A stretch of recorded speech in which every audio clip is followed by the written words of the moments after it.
নমস্কার বন্ধুরা, আজ আমি নিয়ে এসেছি একটু অন্যরকম স্বাদের মাছের হালকা পাতলা ঝোলের একটি রেসিপি, যেটা গরম গরম ভাতের সাথে থাকলে এক থালা ভাত নিমেষেই শেষ হয়ে যাবে।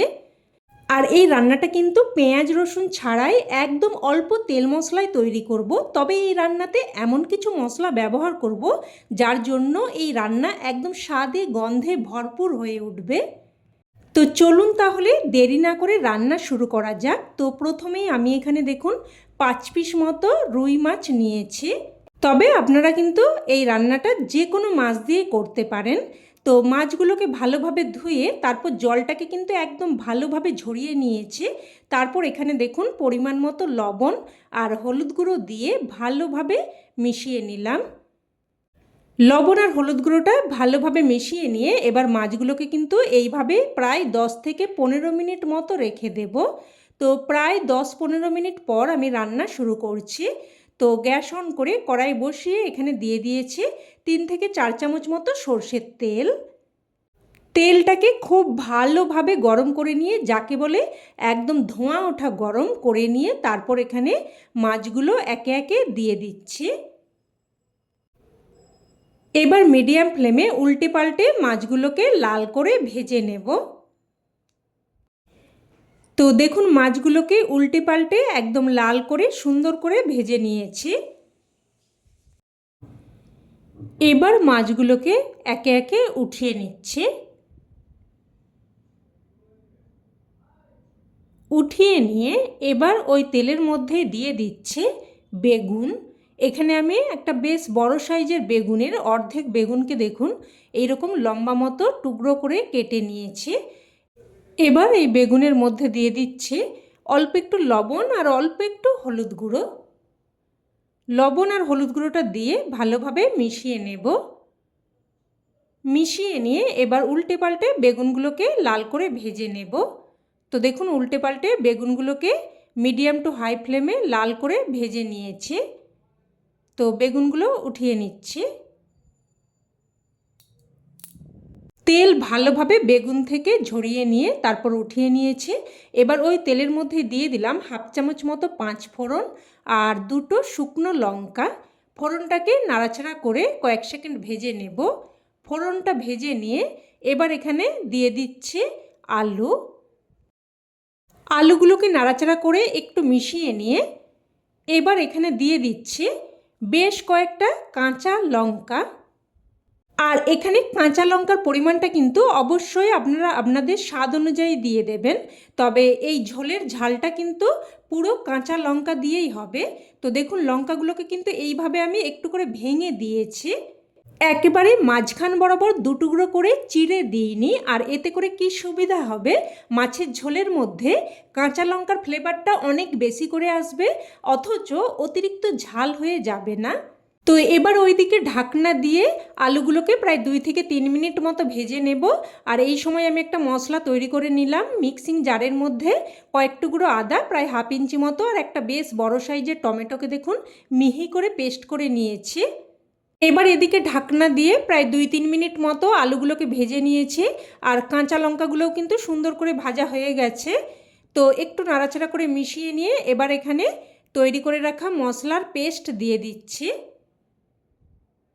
মিক্সার জারটা ধুয়ে একটু জলও দিয়ে দেব। এবার এখানে দিয়ে দিচ্ছি স্বাদ অনুযায়ী লবণ, অল্প একটু প্রায় 1-3 চামচ মতো ধনের গুঁড়ো, আর হাফ চামচ মতো হলুদ গুঁড়ো, আর অল্প একটু কাশ্মীরি লঙ্কার গুঁড়ো দিয়ে দিলাম। এতে করে তরকারির রঙটা সুন্দর আসবে, তবে ঝাল কিন্তু হবে না।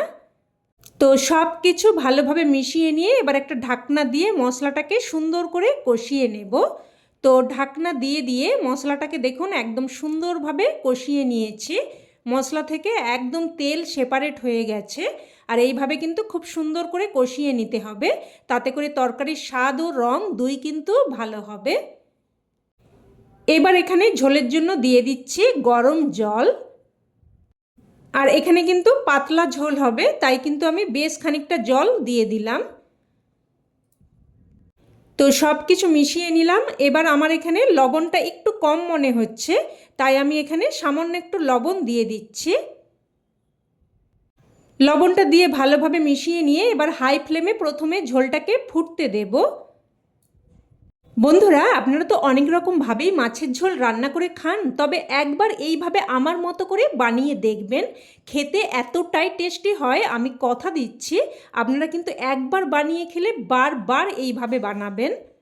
তো ঝোল ভালোভাবে ফুটে আসলে তারপর গ্যাসের ফ্লেমটাকে মিডিয়ামে করে দিয়ে ভেজে রাখা মাছগুলো দিয়ে দিয়েছি।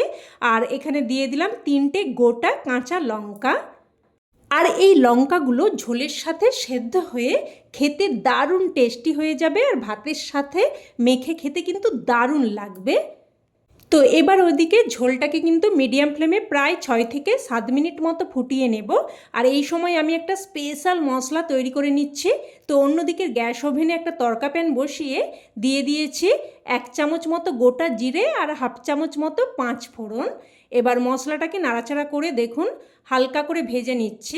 লো ফ্লেমে একটুক্ষণ নাড়াচাড়া করার পর যখন মশলাগুলো এরকম চিটপিট করে ফুটতে শুরু করবে, তখন সাথে সাথেই কিন্তু মশলাটাকে নামিয়ে নিতে হবে, না হলে কিন্তু মশলাটা বেশি পরিমাণ পুড়ে ফ্লেভারটা নষ্ট হয়ে যেতে পারে। তো এবার মশলাটাকে একটু ঠান্ডা করে নিয়ে একটা মিক্সার জারের মধ্যে নিয়ে নিয়েছি। তো প্রথমে একবার ঘুরিয়ে একটু গুঁড়ো করে নিয়ে তারপর এখানে অল্প একটু জল দিয়ে দিলাম।